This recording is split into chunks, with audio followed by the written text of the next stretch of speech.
I'm Asif Kapadia. I'm the director of Senna. I'm going to talk you through this sequence.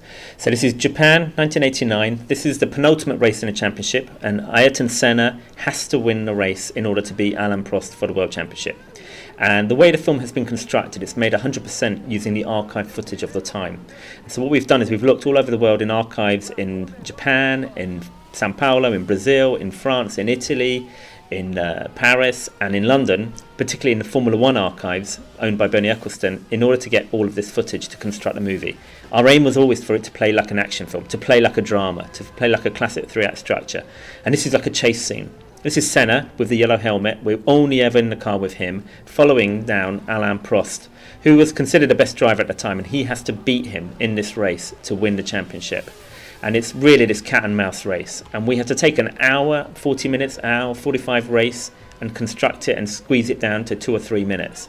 And this is the pivotal moment in the championship. Senna tries to overtake and Prost turns into him. And this is very famous because there were 2 races that ended in crashes. This rivalry between the two of them became so bitter that in this case, Prost, to us, turns into Senna. The following year, 1990, Senna is then ahead in points and he wreaks his own revenge.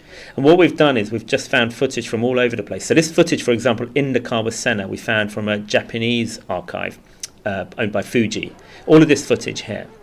Other footage we've taken from England, and other footage has come from Brazil. So we have the commentary from Brazil. The idea, in a way, for when you're watching the film, for us to feel like we're Brazilian, to feel on the side of Senna. Most of this material has never been seen. A lot of it was on TV, but they used different camera angles, much higher camera positions, and our aim was always to make it feel more dramatic and faster and tense. Little details like the clock were constructed by Matt Curtis, our graphics guy. So every time you see any logos, any information on the screen, all of that has been created to make it feel like it's in the moment of the archive footage. I love this sequence just for the fact that we stay in the car for the whole pit stop. You know, they have to change the entire front wing, but they do it so quickly. It feels like we're stopping for ages, but it's only like 17 seconds.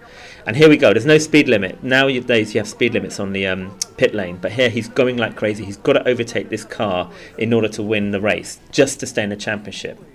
We have other footage that we found of Alain Prost going, rather than going back to the pits, going to talk to the stewards in order to complain that Senna had a push, which is another very pivotal moment in history, because Senna thinks if he wins this race, he's still in the championship. What he doesn't know is off the track, his great rival is already talking to the people who run the sport in order to make sure whatever he does, no matter how much he tries to win, he will be disqualified anyway. And all of this footage was put together in such a way to make it feel, hopefully, as exciting and as thrilling as possible, so that the fans who remember this race will get it. But people who've never heard of Senna, people who've never seen Formula One in their life, will also be excited by the material.